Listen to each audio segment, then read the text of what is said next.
नमस्कार, आप देख रहे हैं एनडीटीवी नेटवर्क पर हमारी बातचीत सड़क परिवहन और राजमार्ग केंद्रीय मंत्री श्री नितिन गडकरी जी से। मैं इस वक्त नागपुर में हूं। नागपुर की अहमियत तो आप सब जानते ही हैं कि ये संघ का मुख्य कार्यालय है। आप ये भी जानते हैं कि दीक्षा भूमि दलित बौद्ध आंदोलन का भी जनक यही शहर रहा है और ये 0 माइल भी है। और पॉलिटिक्स का जिसको कहते हैं ग्राउंड जीरो, वो आप समझ सकते हैं कि नागपुर कितनी अहम भूमिका रखता है आज की पॉलिटिक्स में। और नागपुर शहर है गडकरी जी का, तो इसीलिए हम आज इनसे बातचीत करेंगे चुनाव के ठीक पहले कि क्या पॉलिटिकल हालचाल है। इनसे बातचीत में एक और बात कहना चाहूँगा कि इनका इंटरव्यू जो है वो इंटरव्यूअर्स के लिए एक डिलाइट होता है, क्योंकि आप इनसे कुछ भी पूछ सकते हैं। सर, आपने वक्त निकाला, आपका बहुत शुक्रिया। नमस्कार। नागपुर उतरते से ही लोगों को से जब बात करो तो पता लगता है कि अगर लोकतंत्र कहीं खतरे में है तो वो नागपुर में खतरे में है। देश में तो शायद उतना नहीं। और पता ये चलता है कि यहाँ जितनी दूसरी पार्टियां हैं, कांग्रेस, 2 एनसीपी, 2 शिवसेना, सब आप ही चलाते हैं। नहीं, ये तो गलत बात होगी। मैं ऐसा कोई पार्टी चलाता नहीं हूँ, पर एक बात जरूर है कि सभी पार्टियों के साथ मेरे संबंध अच्छे हैं और वो मुझे बाहर का नहीं समझते हैं। कभी भी काम के लिए मेरे पास आते हैं तो सबके साथ मेरे अच्छे संबंध हैं। और मैं इस मत कहूँ कि राजनीति में मतभिन्नता हो सकती है, मनभेद नहीं होनी चाहिए और सही काम सबका होना चाहिए। और मोदी जी ने भी हमको यही कहा है कि सबका साथ, सबका प्रयास और सबका विश्वास और सबका विकास। तो यही बात है। तो आने वाले व्यक्ति को जात, पंथ, धर्म, भाषा और पार्टी इसके आधार पर डिस्क्रिमिनेट न करते हुए जो सही काम है वो सबका करना और गलत काम अपने के आदमी का भी नहीं करना, इसी प्रिंसिपल पर हम काम करते हैं। तो प्रेम है लोगों का, तो ये अच्छी बात है। तो आपसे इनफॉर्मल एडवाइस भी मांगते हैं। आपके सामने कैंडिडेट कौन होगा? अभी तक तो तय नहीं इसको हुआ। नियरेस्ट राइवल किसको माना जाए? नहीं, अभी तक तो कैंडिडेट कोई ऐसा पोटेंशियल तय नहीं हुआ है। जो भी तय होगा, क्योंकि लोकतंत्र में हर व्यक्ति का चुनाव लड़ने का अधिकार है और हर पार्टी को अपना उम्मीदवार खड़ा करने का अधिकार है। उनकी विचारधारा को लेकर वो चले, मेरी विचारधारा और मेरे किए हुए कार्य को लेकर मैं जाऊंगा। जनता की अदालत में जो फैसला होगा, जो भी फैसला होगा वो स्वीकार करेंगे। लेकिन आपने तो कई पहले की तकरीरों में ये कहा है कि नागपुर में चुनाव के लिए वोट मांगने आप जाएंगे नहीं, तो आपको यहाँ कैंपेन करना नहीं। मैंने ये कहा था कि मैं 10 साल से सांसद रहा, अभी 10 साल पूरे कर रहा हूँ। मेरा नाम, मेरा व्यक्तित्व और मेरा कार्य अब लोगों उससे परिचित है, तो पोस्टर बैनर लगाने की कोई ज़रूरत नहीं है। पर मैं लोगों में जाऊंगा, उनका आशीर्वाद लूंगा और मैं ये कोशिश कर रहा हूँ, जो कैंपेन मैंने की है, कि मैं हर वार्ड में एक 500-600 लोगों को निमंत्रित करके पत्र देकर एक जगह इकट्ठा होंगे और उनके साथ सवाल जवाब करूंगा, बातचीत करूंगा। उनकी क्या अपेक्षाएं मैंने पूरी की वो बताऊंगा, क्या करने वाला है ये बताऊंगा और क्या करना चाहिए उनका सुझाव लूंगा। मैन टू मैन और हार्ट टू हार्ट ऐसा कैंपेन करूंगा मैं। ये जो रैली, कटआउट, बैनर्स, इसके बजाय मैंने अभी 18 लाख लोगों के फ़ोन निकाले हैं, तो कोई ना कोई उनके ऊपर मेरे किए हुए कार्य को वो जाएगा, उनके पास पहुंचेगा और व्यक्तिगत संबंधों के आधार पर मैं अपनी कैंपेन को ज़्यादा चलाऊंगा। ये मेरी कोशिश है। बिल्कुल। ये आपने बड़ा इंटरेस्टिंग बताया कि 18 लाख फ़ोन नंबर आपने निकाले हैं, मतलब पूरी कंस्टिट्यूएंसी ऑलमोस्ट कवर है। अभी भी हम मंगवा रहे हैं। मैंने एक पद्धति शुरू की कि मैंने हमारे कार्यकर्ता को कहा कि आप एक काम करिए कि आप वोटर लिस्ट लीजिए और हर घर जाइए और लिस्ट के सामने उनका मोबाइल नंबर नोट करिए। इससे 2 बातें होगी कि मोबाइल नंबर उनके घर जाएंगे तो ही नोटिंग होगा और वो नंबर आने के बाद मैं कोशिश करूँगा कि मोबाइल नंबर से मैं उनसे बातचीत करने का। और चुनाव के दिन भी आप जल्दी मतदान करो, मतदान आपका हुआ कि नहीं हुआ, तो मैं उनसे एक संपर्क की चैनल टेक्नोलॉजी का उपयोग करके यूज़ करना चाहता हूँ। बिल्कुल। अब थोड़ा सा बड़ी पॉलिटिक्स समझते हैं। हम लोगों के लिए तो चुनाव, गडकरी साहब, बड़ा बोरिंग हो गया है। जब इतना प्रिडिक्टेबल हो जाए कि आपकी पार्टी जीतेगी, बढ़िया से जीतेगी, तो अब कोई क्यूरियोसिटी तो बची नहीं। लेकिन महाराष्ट्र उससे अलग है। बाकी जगह शायद बीजेपी के लिए इजी होगा, महाराष्ट्र में तो मुकाबला है। मुझे नहीं लगता। अब तो 3 इंजन, ट्रिपल इंजन की सरकार है। हमारी भी ताकत, फिर अजित पवार की एनसीपी शिंदे की शिवसेना, और तीनों मिलाकर मुझे लगता है कि महाराष्ट्र में हम पिछले बार जितनी सीटें हमारी एनडीए की थी उससे ज़्यादा सीटें मिलेंगी और हम विजयी होंगे, ऐसा मुझे विश्वास है। अगर बीजेपी बहुत मजबूत स्थिति में है, और महाराष्ट्र तो एक प्रकार से बीजेपी के लिए गढ़ है, पुणे है उसके कारण, नागपुर है उसके कारण, ऐसे में इस थर्ड टाइम इनकम्बेंसी में अगर इतना प्रो मूड है आपके लीडर मोदी जी को लेकर के या बीजेपी को लेकर के, तो आप लोग सोलो क्यों नहीं जाते? पार्टी को तोड़ने फोड़ने में लगे हुए हैं। नहीं, ऐसा है कि सबको जोड़ना, और नहीं, आप जिसको तोड़ना कहते हैं उसको मैं जोड़ना कहता हूँ और सबको जोड़कर पार्टी का स्वरूप व्यापक करना, जन पार्टी बनाना और मास पार्टी बनाना। वो मास पार्टी बनाने में अलग अलग प्रकार के प्रवाह के लोग आ रहे हैं और भाजपा शक्तिशाली हो रहा है, और इसका फायदा ही पार्टी को भविष्य में होगा।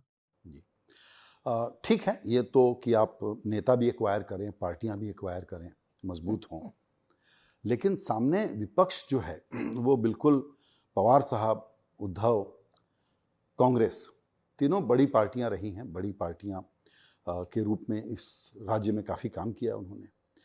लेकिन मुझे लगता है कि ये भी बीजेपी ने थोड़ा ज़्यादती कर दी है पार्टियों को तोड़ने फोड़ने के मामले में, और ये आप कह सकते हैं कि आप अपना घर संभालो, हमको मौका है, हम क्यों ना करें। आपको लगता नहीं कि महाराष्ट्र की राजनीति में ये बहुत ज़्यादा अव्यवस्था हो? ये उनकी पार्टियों में उनकी अपनी समस्याएं थी और उस समस्याओं का स्फोट होने के कारण उनकी पार्टियां टूटी है।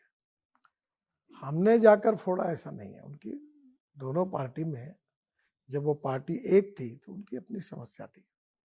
ये तो बात अलग है कि जब पार्टी टूटती है तो उसका फायदा लेने में हर पार्टी लेती है, लोकतंत्र में ये होता ही है, उसमें कुछ गलत नहीं हुआ है। आप लोग चूंकि आइडियोलॉजिकल प्रामाणिकता के लिए जाने जाते हैं, तो आप ये बताइए, आप स्टार कैंपेनर बन करके आप शुरू करेंगे प्रचार करना, तो जिन अजीत पवार साहब पर या अशोक चौहान पर अटैक करते थे, अब उनके लिए वोट कैसे मांगेंगे?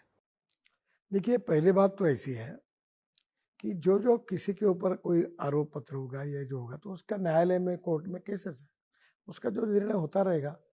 पर जहाँ तक हमारी प्रभाव में आकर जो मिले हैं, हमारे पार्टी के साथ जुड़े हैं, तो हम पार्टी के रूप में उनका प्रचार भी करेंगे, सहयोग भी करेंगे।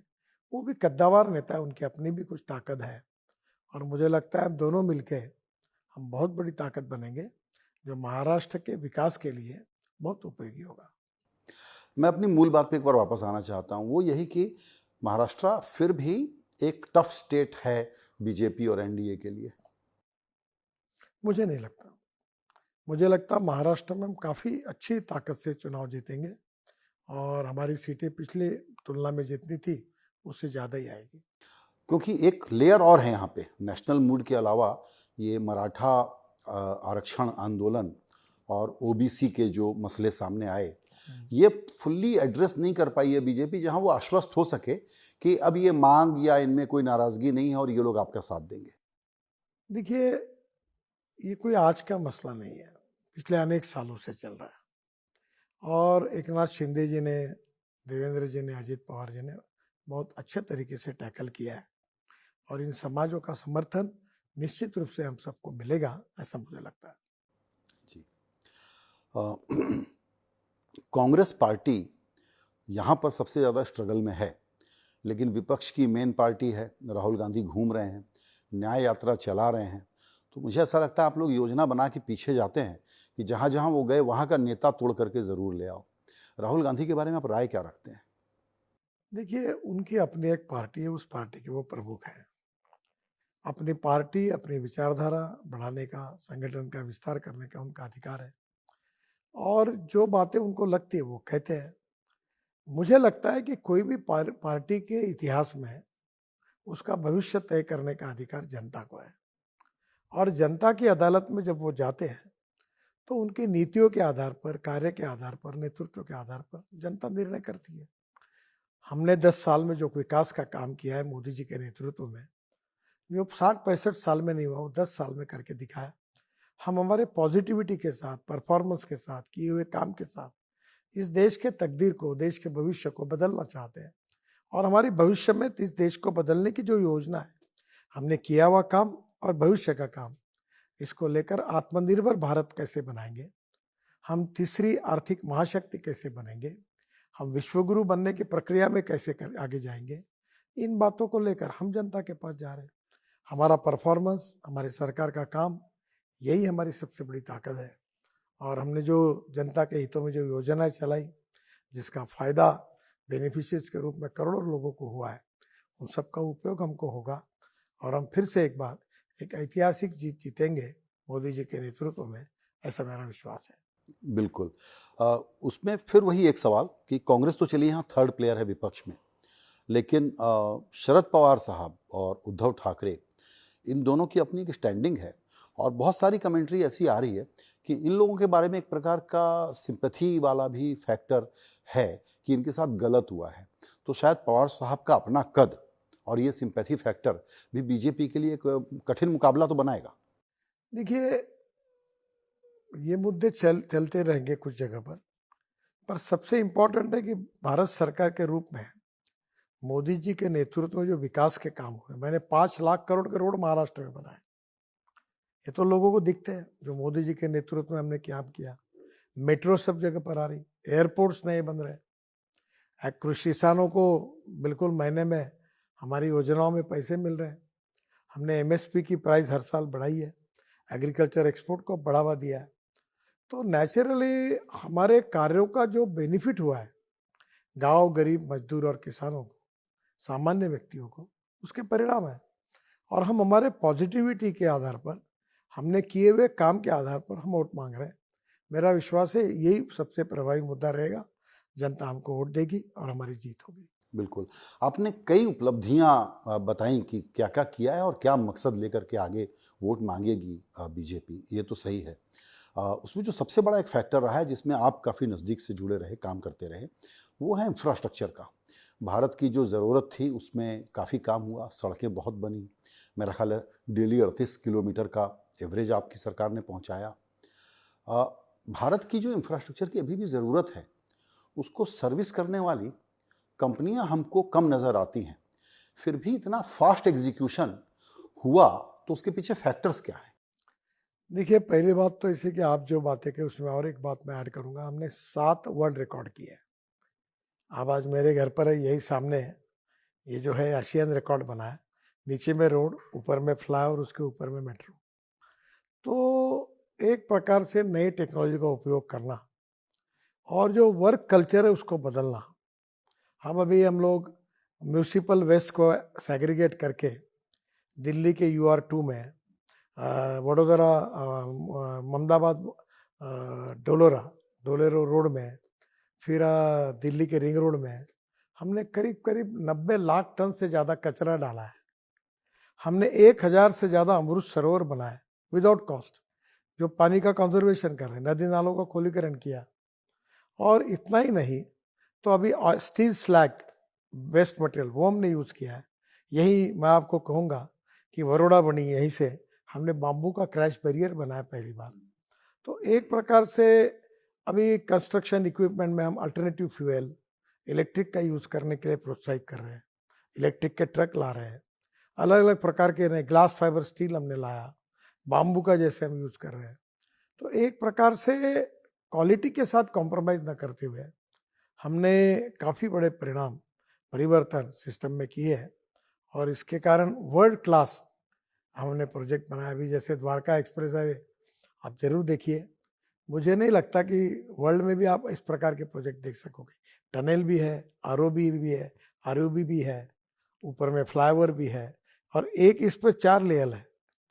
तो एक प्रकार से world class infrastructure Modi ji के नेतृत्व में हमने बनाया और मोदी जी ने भी तय किया है कि हम देश का विकास करना है तो इंफ्रास्ट्रक्चर को प्राधान्य देना पड़ेगा, water, power, transport and communication. और हमने इसमें जो काम किया है इसका इंडस्ट्री और ट्रेड और बिजनेस का फ़ायदा होगा, एक्सपोर्ट बढ़ेगा और हमारे युवाओं को रोजगार मिलेगा और गरीबी दूर होगी और देश की ग्रोथ बढ़ेगी। ये हमारी लाइन अब लोगों को दिख भी रही है और लोग इसको रिकॉग्नाइज भी कर रहे हैं। जी। आप चूंकि नट बोल्ट भी सब चीज़ों का जानते हैं और जो अब लक्ष्य रखा है ग्रोथ का, तीसरी बड़ी आर्थिक ताकत बनाने का, उसके लिए जितना और जिस तेज़ी से काम होना है उसमें कुछ बॉटल नेक्स काफ़ी हैं। एक का तो जिक्र आप भी करते रहते हैं, वो है लॉजिस्टिक्स का कॉस्ट कैसे कम करें। दूसरी चीज़ है कि जो और इनफिशियंसीज़ हैं, काम तेज़ी से हो पाए उसके लिए। तो अब हम ये जानना चाहेंगे कि अगर दोबारा आप लोग पावर में आएंगे तो वो बिग डील्स क्या होने वाली हैं जो कि इंक्रीमेंटल काम नहीं, ट्रांसफॉर्मेशनल काम करेगी। देखिए, पहली बात तो ऐसी है, जो इसी साल दिसंबर के पहले आपको काफ़ी बड़ा परिणाम दिखेगा। चाइना में लॉजिस्टिक कॉस्ट जो होती है वो 8 से 10% है। यूरोपियन कंट्रीज और अमेरिका में वो 12% है और भारत में 14 से 16% है। मेरा विश्वास, हम 36 हाईवे बना रहे ग्रीन, दिल्ली से मुंबई। अभी हम नागपुर से मुंबई एक्सप्रेस हाईवे समृद्धि महामार्ग बना, उसको जोड़कर पुणे से संभाजीनगर औरंगाबाद हाईवे बना रहे हैं। तो नागपुर से पुणे ये करीब 4.5-5 घंटे में हो जाएगा। नागपुर से मुंबई ये 4.5-5 घंटे में हो जाएगा। तो एक प्रकार से पूरा, यानी एक प्रकार से जियोग्राफी बदल गई है।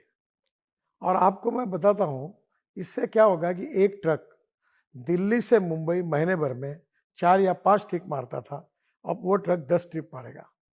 और फ्यूल में हमने चेंज लाया है, अल्टरनेटिव फ्यूल, बायो फ्यूल में। अभी डीजल के बजाय अभी हमने मिथेनॉल का यूज़ किया। बेंगलोर में 15 बसेस को 15% मिथेनॉल डाल के बसेस चलाई। अब अशोक लेलैंड ने पूरा मिथेनॉल का जो ट्रक है 100% मिथेनॉल पे बनाया। अब हमने बायो सीएनजी, बायो एलएनजी के करीब 300 फैक्ट्री शुरू हो रही है, करीब 36 शुरू हो गई है, तो वो मिलेगा। हम फ्लेक्स इंजन पे इथेनॉल का यूज़ कर रहे हैं। इलेक्ट्रिक ट्रक, इलेक्ट्रिक बसेस आ रही है। तो जिस प्रकार से ये जो कॉस्ट है डीजल पेट्रोल तुलना में एकदम कम है। जहाँ 110 रुपये का डीजल लगता है, वहाँ 6 रुपये की, 8 रुपये की इलेक्ट्रिसिटी लगती है। तो एकदम लॉजिस्टिक कॉस्ट कम हो जाएगी। और उस प्रकार से 22 रुपये मिथेनॉल का भाव है, तो डीजल का भाव 110 रुपये लीटर है। फिर फ्लेक्स इंजन में मेरे पास टोयोटा गाड़ी है, वो 60 किलोमीटर 60% इलेक्ट्रिक पर चलती है और 40% वो इथेनॉल पे चलती है। इथेनॉल का रेट 60 रुपये है, पेट्रोल का 120 रुपये है। तो अगर हिसाब किया जाए तो 25 रुपये लीटर पेट्रोल का भाव होता है और पोल्यूशन नहीं के बराबर है और गाड़ी एकदम बेस्ट है। तो हमने 2 व्हीलर भी बनाया। तो ओवरऑल फ्यूल में और रोड में जो बदलाव हुआ है उसके कारण लॉजिस्टिक कॉस्ट निश्चित रूप से सिंगल डिजिट पे आएगी। और मेरा टारगेट था कि 2024 समाप्त होने के पहले ये 9% पे आएगी। अब देखिए 2024 नज़दीक है और आपको ध्यान में आएगा कि नए नए टेक्नोलॉजी का और अल्टरनेटिव फ्यूल और बायो फ्यूल का उपयोग करके निश्चित रूप से इसमें रिवोल्यूशनरी चेंज होगा, ऐसा मेरा विश्वास है। बिल्कुल। चूंकि आपने फ्यूल, क्लीन एनर्जी और रोड इंफ्रास्ट्रक्चर की बात कही जो बड़ा रोल प्ले करती है इकोनॉमी ग्रोथ में, वो तो सही है, लेकिन इसके अलावा और बड़े काम मैन्युफैक्चरिंग से लेकर के सर्विसेज तक जो कि इस इकोनॉमी को कैटापुल्ट करें। चूँकि कहा जा रहा है कि अब तो 2024 के बाद की तैयारी हो रही है, ब्लूप्रिंट बना रही है आपकी सरकार, आपकी पार्टी। तो शुरुआती दिनों में जाहिर है कि आप लोगों को एक सेंस है कि क्या क्या करने जा रहे हैं। देखिए, मैं आपको एक ही उदाहरण मेरे डिपार्टमेंट का बताऊंगा। मैं जब मंत्री बना तो हमारे ऑटोमोबाइल इंडस्ट्री का वर्ल्ड में 7वां नंबर था। आज ये इंडस्ट्री 12.5 लाख करोड़ की है, 4.5 करोड़ लोगों को जॉब दे चुकी है, 3.5 लाख से 4 लाख करोड़ का एक्सपोर्ट है। और ये इंडस्ट्री सबसे ज़्यादा जीएसटी के रूप में भारत सरकार और राज्य सरकार को रेवेन्यू देती है। अब देखो परिवर्तन कैसा हुआ। हमने जो नए नए टेक्नोलॉजी, नए नए ब्रांड पूरे भारत में आए, हमने उनको प्रोत्साहित किया और आज स्थिति ऐसी है कि हमारे ऑटोमोबाइल इंडस्ट्री का नंबर वर्ल्ड में 7वें से अब 3रे नंबर पर आया है। हमने जापान को भी पीछे में डाला है। अभी पहले नंबर पर है चाइना, दूसरे पर है अमेरिका, तीसरे पर इंडिया और चौथे पर जापान। और मेरा विश्वास है कि 5 साल के अंदर ऑटोमोबाइल मैन्युफैक्चरिंग हब करके हम पहले नंबर पर आएंगे और सबसे ज़्यादा रेवेन्यू देने वाली हमारी राज्य सरकार और भारत सरकार को सबसे ज़्यादा एम्प्लॉयमेंट क्रिएट करने वाली, सबसे ज़्यादा एक्सपोर्ट करने वाली इंडस्ट्री ऑटोमोबाइल इंडस्ट्री होगी। और वर्ल्ड के सब रेप्यूटेड ब्रांड हमारे हिंदुस्तान में उपस्थित होंगे और यहाँ से एक्सपोर्ट होगा। अब हमारी 2 व्हीलर बजाज, टीवीएस और हीरो 50% ऑफ प्रोडक्शन एक्सपोर्ट करती है। अब इलेक्ट्रिक टू व्हीलर बन रही, इलेक्ट्रिक ऑटो रिक्शा बन रही, इलेक्ट्रिक बसेस बन रही और इलेक्ट्रिक ट्रक बन रही। तो मुझे लगता है इस प्रकार से जो परिवर्तन, ट्रांसफॉर्मेशन हो रहा है, उसमें निश्चित रूप से हम विश्व में प्रथम क्रमांक पर जाएंगे, ऐसा मेरा विश्वास है। बिल्कुल, ये आप जो कह रहे हैं वो बिल्कुल सही है और ये बहुत बड़ा रोल प्ले कर रहा है हमारे ग्रोथ में। लेकिन इसका एक दूसरा चैलेंज भी है, वो ये है कि जब आप ऑटोमोबाइल इंडस्ट्री के बढ़ने की बात करते हैं और अगर उसकी सीक्वेंसिंग ठीक नहीं है क्लीन एनर्जी वाले व्हीकल्स के साथ, तो हमारे देश में पोल्यूशन, खास करके शहरी इलाकों में पोल्यूशन की समस्या बहुत गंभीर होते जा रही है। तो जो टाइम टेबल है उसका मैं मिसमैच देख रहा हूँ कि बहुत गाड़ियाँ बनेंगी, बहुत पोल्यूशन होगा, गिरना शुरू हो उसमें समय लगेगा।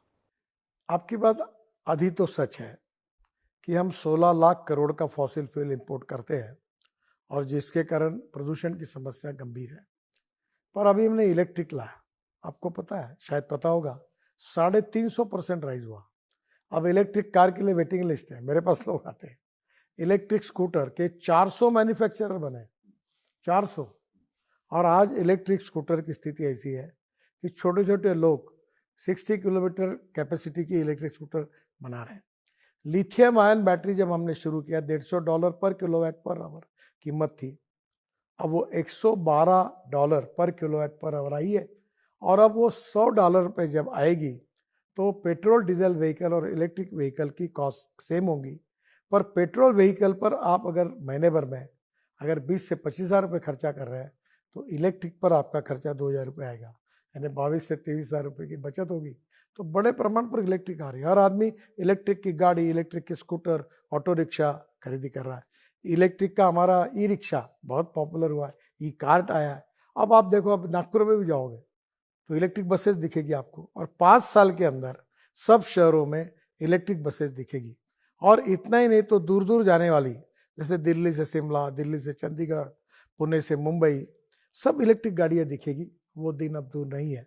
इससे प्रदूषण भी कम होगा और इंपोर्ट भी कम होगा और एक प्रकार से टिकट रेट 30% कम होंगे और जनता भी खुश होगी। मैं अब नागपुर के रिंग रोड पर एक इलेक्ट्रिक केबल हाईवे बना रहा हूँ और उसके लिए कोशिश है कि 3 बसें जोड़कर ये ट्रॉली बस चलेगी और टिकट रेट डीजल बस की तुलना में 30% कम होंगी। अंदर में लैपटॉप देख सकेंगे और उस बस एयर कंडीशन होगी, बैठने की अच्छी सुविधा होगी और 30% टिकट रेट कम होगा। तो मुझे लगता है कि हमारा ट्रांसपोर्ट सस्टेनेबल होगा। और जो बात आपने की, हमने ऑलरेडी 260 प्रपोजल रोप वे, केबल कार, फेनेकुल रेलवे के मेरे डिपार्टमेंट में हमने एक स्पेशल कारपोरेशन बनाया है और हमने 20 प्रोजेक्ट का अवार्ड भी किया है। और आने वाले समय में हम पब्लिक ट्रांसपोर्ट और इलेक्ट्रिसिटी ऊपर के ऊपर हवा में डबल डेकर बस चलाएंगे। बंगलोर में अध्ययन कर रहे हैं, तो नेचुरली ट्रांसपोर्ट का बदल रहा है पूरा। ये अभी मुंबई में नया एयरपोर्ट बन रहा है, तो मैं जब शिपिंग मंत्री था, हमने एक प्रोजेक्ट तैयार किया है कि वो एयर वाटर टैक्सी, यानी इस मुंबई की सब दिशा से 17 मिनट के अंदर आप नए मुंबई एयरपोर्ट पे पहुंचोगे, जो नया मुंबई में बन रहा है। तो रोड का ट्रैफिक कम होगा, पोल्यूशन कम होगा और लोगों को सुविधा भी मिलेगी और ट्रांसपोर्ट कॉस्ट भी सस्ती होगी।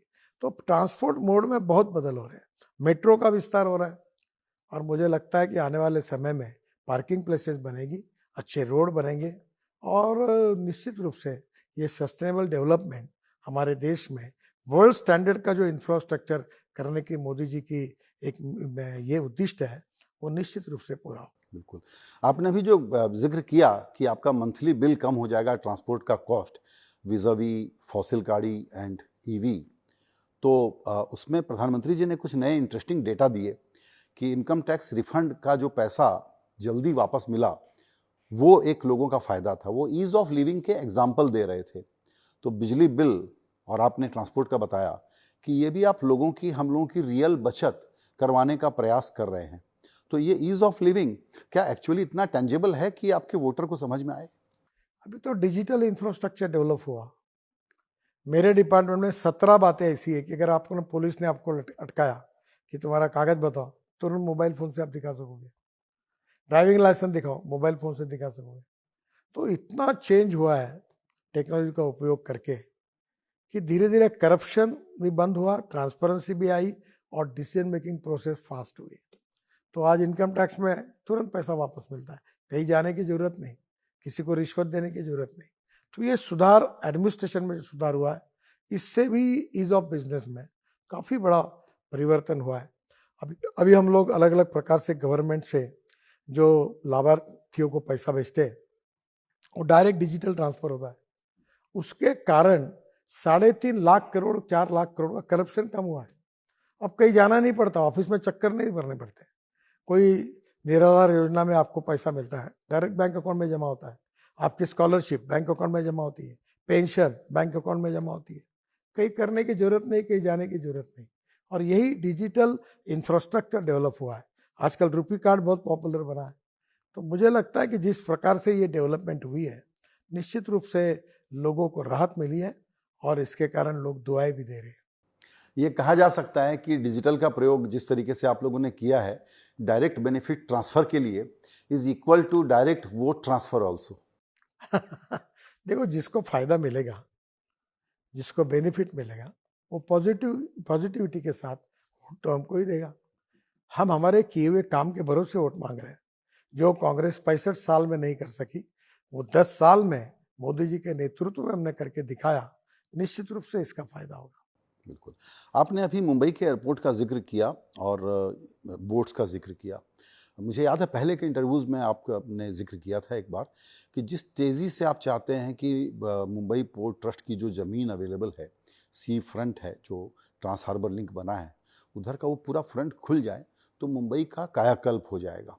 ये सवाल मैं इसलिए पूछ रहा हूँ कि मुझे ऐसा लगता है कि भारत में अब मुंबई ग्लोबल सिटी वास्तव में होने के लिए बहुत पीछे था। अब बिल्डिंग ब्लॉक्स बन रहे हैं जिसमें CRZ अभी जो उद्घाटन हो रहा है, या ट्रांस हार्बर लिंक, धारावी और ये नया वाला एयरपोर्ट, इसकी परिकल्पना आप कैसे करते हैं? मुंबई के किन बड़े चेंजेस की तरफ हमको नजर रखना चाहिए? देखिए, सबसे पहली बात तो अभी मुंबई में मेट्रो का काम शुरू था, तो उसका जो वेस्ट मटेरियल निकला एग्रीगेट, वो हमने डालकर हम उसमें वो काफ़ी लैंड को रिक्लेमेशन उधर किया हुआ है। अब प्रॉब्लम ऐसा है कि ये सब करने से मेरी योजना उस समय 900 हेक्टेयर में मैं मुंबई वालों के लिए एक ऑक्सीजन पार्क बना रहा था। आपने सिंगापुर में देखा है ना, वो रिक्लेमेशन करके वो एक गार्डन बना है। सर 900 हेक्टेयर का, वर्ल्ड का सबसे बड़ा, ताकि लोग वहाँ जाए, ऑक्सीजन ले, पेड़ होंगे, अच्छा होगा, दिल्ली का मुंबई का प्रदूषण कम करेगा। और वहाँ एक वर्ल्ड इकोनॉमिक सेंटर बनाएंगे। वहाँ जितने वर्ल्ड इकोनॉमी के जितने ऑफिसेस है, कारपोरेट्स हैं, एक जगह आएंगे। तो ऐसी योजना बनाई थी। अब वो डिपार्टमेंट मेरे पास नहीं है, अब वो प्रोसेस में कब होगी इसकी मुझे आइडिया नहीं है। लेकिन मुंबई को इंटरनेशनल सिटी, क्योंकि आपने जितनी बातें कही उसका संबंध सीधे सीधे अर्बन गवर्नेंस से है। और अर्बन गवर्नेंस के मामले में यह है कि शहर बड़े हैं, काम होता हुआ दिखता है, लेकिन अभी भी जो शहरों को ऑटोनॉमी होनी चाहिए अपने आप को गवर्न करने की, वो एक बड़ी समस्या है। और मुंबई जैसे शहर इसीलिए बहुत मुश्किल में है आज भी। देखिए, एक बात जरूर है कि सबसे पहले किसी भी शहर का फ्यूचरिस्टिक प्लानिंग होना चाहिए, एक विजन डॉक्यूमेंट बनना चाहिए। मैं जब मुंबई में मंत्री था, मुझे याद है इंडियन मर्चेंट चैम्बर में मैंने एक प्रेजेंटेशन दिया था कि 50 साल के बाद मुंबई में क्या होगा। ये जो आज अटल सेतु बना है, ये मेरे समय में मैंने उसका एनवायरमेंट लाइसेंस लिया था और ये प्रोजेक्ट मैं शुरू करने की कोशिश कर रहा था। इससे एक तीसरी मुंबई बनाने की बात थी। और अभी वाटर ट्रांसपोर्ट अगर मुंबई में खुलेगा, अब मुंबई में लोकल है, मेट्रो है, वाटर ट्रांसपोर्ट है, 2 एयरपोर्ट हो गए। और दूसरी एक बात ये भी जरूरी है कि आखिर मुंबई 3 बाजू से समुद्र से घिरा हुआ है, तो उसको मर्यादा है। और इसलिए अब मुंबई जैसे शहर को और डेवलप करने के बजाय हम सैटेलाइट टाउनशिप बनाए। अब ठाणे जिला डेवलप हुआ, बट ठाणे जिले में जो ट्राइबल एरिया है वो एकदम बैकवर्ड है। क्या हम वहाँ डेवलपमेंट ले जा सकते हैं? क्या वहाँ के आदिवासी युवाओं के लिए रोजगार निर्माण कर सकते हैं? तो water, power, transport and communication वहाँ जाने से फायदा होगा। अभी डहाणू में हम लोग बड़ा पोर्ट की बात कर रहे थे, उसके काफ़ी क्लियरेंसेस हुए, और वो पोर्ट अगर बन जाएगा तो निश्चित रूप से इकोनॉमी में बहुत बड़ा फायदा होगा। तो हर शहर ने अपने भविष्य की एक योजना, फ्यूचरिस्टिक प्लानिंग करना चाहिए और उसको इम्प्लीमेंट करना चाहिए। मुंबई में इसकी काफ़ी चर्चा होती है। मैंने खुद मुंबई का विजन डॉक्यूमेंट बनाया था। अब मुंबई में मैं तो नहीं हूँ, अब दिल्ली में मैंने योजना बनाया और 65,000 करोड़ के काम दिल्ली के आजू बाजू में मैं कर रहा हूँ। इस दिसंबर के एंड के समय, दिसंबर के बाद दिल्ली में ये पूरे काम पूरे होंगे तो दिल्ली का प्रदूषण, ट्रैफिक जाम काफ़ी प्रमाण में कम हो जाएगा, ऐसा मेरा विश्वास है। बिल्कुल।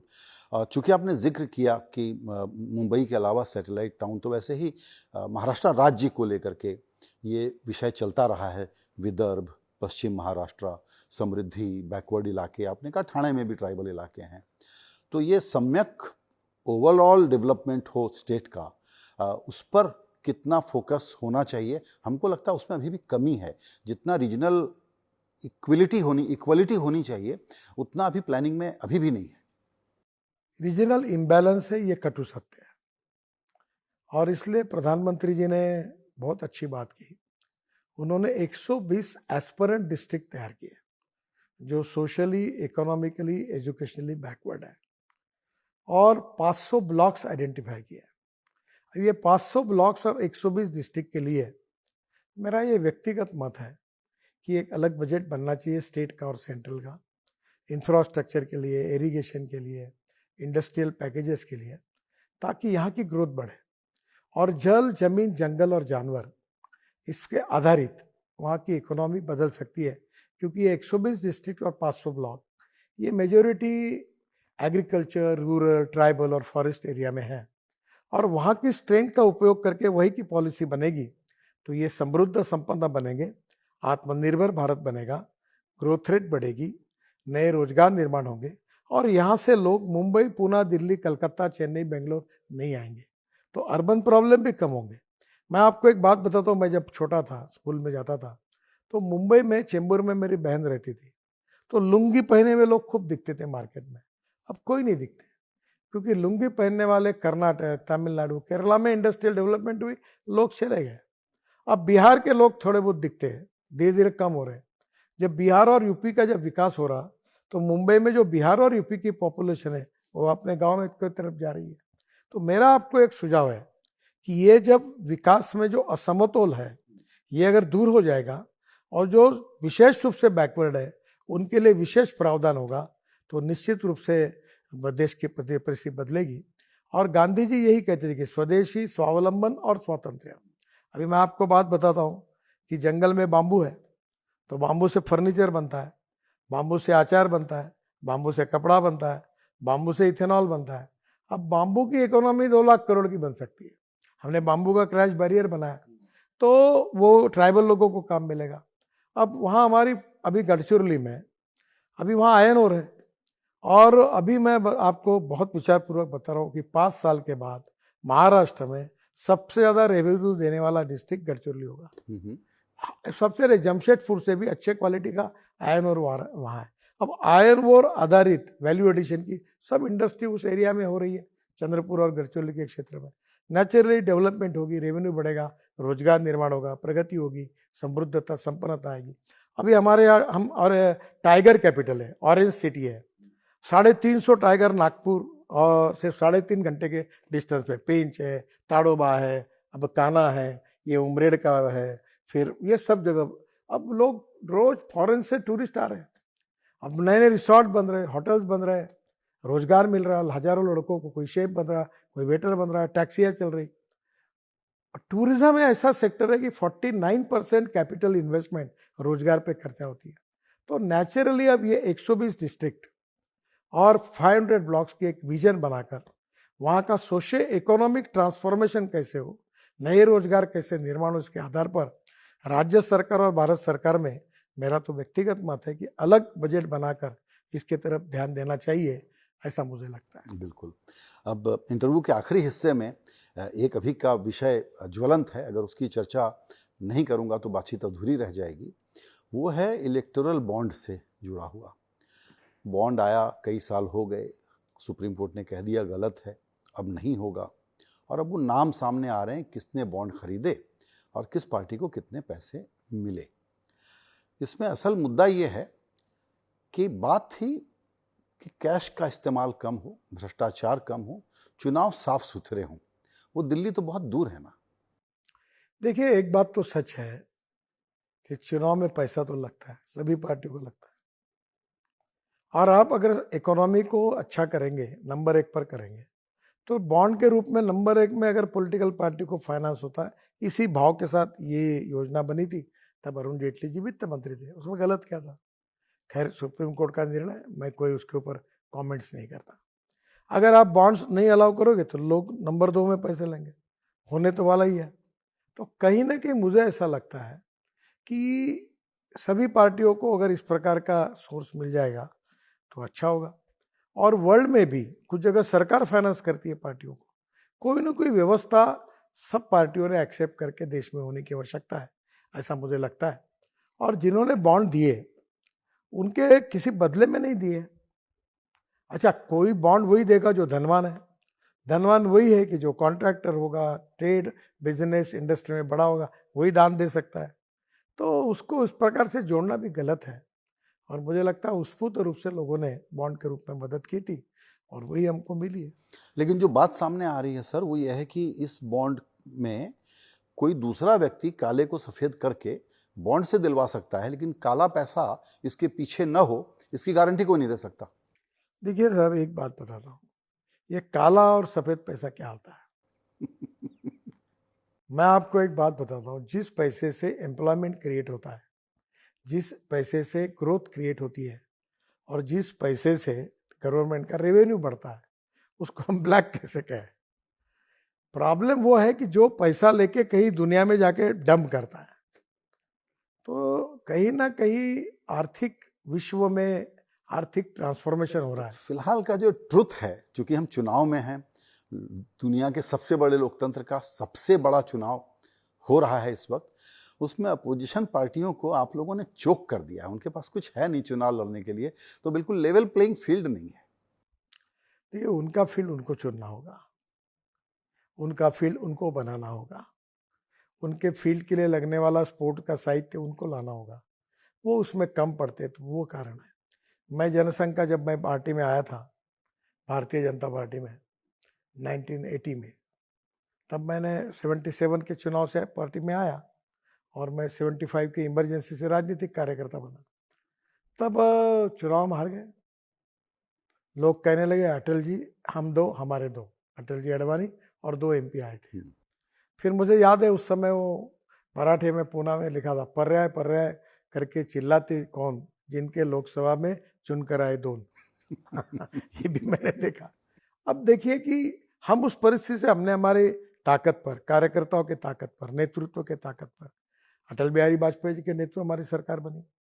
बाद में मोदी जी के नेतृत्व में 2014 में हमने और ताकत जुटाई, फिर उसके बाद और ताकत जुटाई, और भी ज़्यादा जुटाएंगे। ये हर आदमी का परफॉर्मेंस उसके ऊपर डिपेंड होता है। जो रेस में दौड़ता है और जो रिकॉर्ड करता है वो उसको गोल्ड मेडल मिलता है, जो पीछे पड़ता है वो हार जाता है। तो जो हारता है उसने मेहनत करनी चाहिए, उसने प्रैक्टिस करनी चाहिए, उसने आगे मेडल हासिल करने के लिए कोशिश करनी चाहिए। सही है।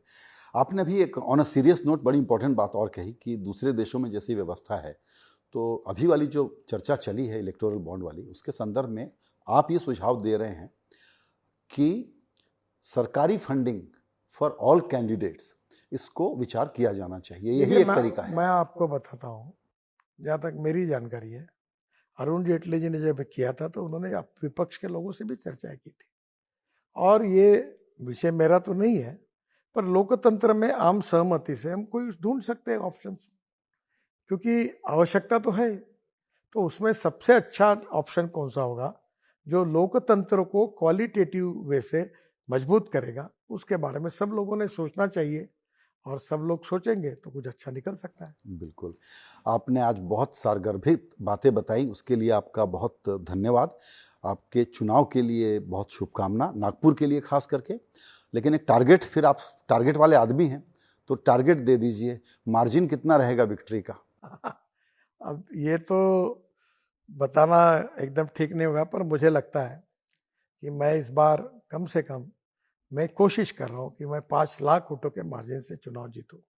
और मैंने कार्यकर्ताओं और मेरे समर्थकों को कहा है कि जीत तो निश्चित होगी, ये मेरा विश्वास है। देखो, आत्मविश्वास और अहंकार 2 शब्दों में फर्क है। मैं अहंकार से ये बात नहीं कह रहा हूँ, मैं आत्मविश्वास के साथ, पॉजिटिविटी के साथ, जो लोगों का आशीर्वाद मेरे साथ है उसके भरोसे कह रहा हूँ कि मैं 5 लाख वोटों के मार्जिन से चुनाव जीतूं, ऐसे मैं कोशिश कर रहा हूँ।